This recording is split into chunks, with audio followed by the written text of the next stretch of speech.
founded diapers.com in 2005. We are an online internet retailer of all baby goods, everything from car seats and strollers to diapers, wipes, formula, toys, clothes. We grew the business on a shoestring the first 18 months before we got venture capital.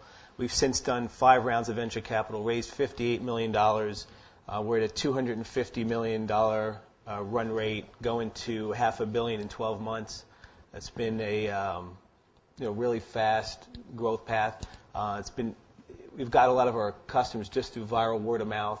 Our customer value proposition is centered around really fast delivery times. One of the key challenges that I've faced, and I know other people in my position have faced, is really being able to sort of let go of the day-to-day.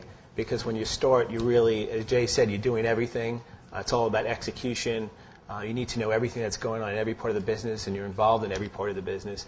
And you really need to be able to step back and let go and sort of promote yourself.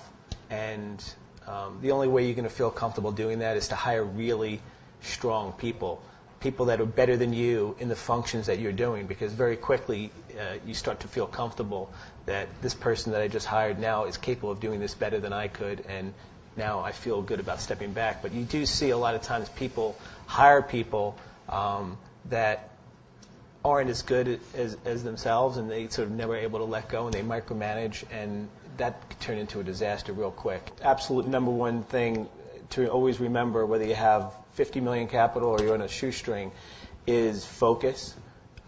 To basically know what business you're in and stick to that, because it's very easy to sort of get distracted with the new shiny object or the new concept or idea or way to grow faster by doing something different.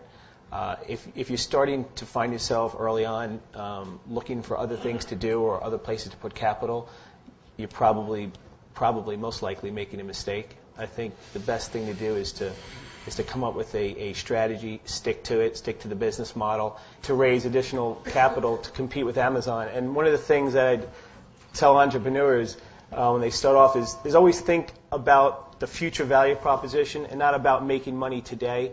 Because in our case, if we would have started with prices on diapers, wipes, and formula that allowed us to sort of make money, we would have not had a business. We had to start and provide the customers with a value proposition that was consistent with what was out there, or even better than what was out there on the market. And that meant taking losses, big losses up front that had to be financed, but knowing that in the future it would pay off, because you eventually would get to the scale and you'd have a better value proposition, hopefully a better brand. And it's just an exercise at that point of saying how much capital will it take in losses to get there, and when I get there, is the value that I've created more than the equity I've raised. And in our case, fortunately, it was, having raised $58 million to create what'll be a $500 million company next year. Sure, I mean, I think it kind of happens slowly. So, the first venture capital firm that comes in, they take, let's say they all want about 15 to 20% of the company and a board seat. And so if you structure the deal so they don't have a lot of other bells and whistles and control features and things, if it's just a straight preferred deal, they'll get liquidation rights. They'll give you a certain, a couple $1 million and then say, well, if this company fails, I get the first $2 million out. But you can construct deals that are sort of as basic as that. They get a board seat. They don't have really any power. They're not going to tell you how to run the business. If you know the business, a good VC will let you run the business. And so here they have 15% ownership and a board seat.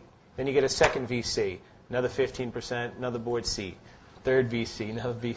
And then at some point, the VCs combined have more than 50% of the company. But because each one is their own representative and they all have their own ideas as to where the company should go or what they want out of the investment, they're not all going to agree because they come in different stages. And so effectively they defer to the CEO and the founder and say, well, what do you got? What do you think is best for this company? Where do you want to take the company? And then usually they all kind of rally around the CEO and founder.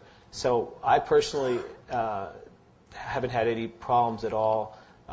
They've all added value, made good recommendations, and pretty much let me run the business.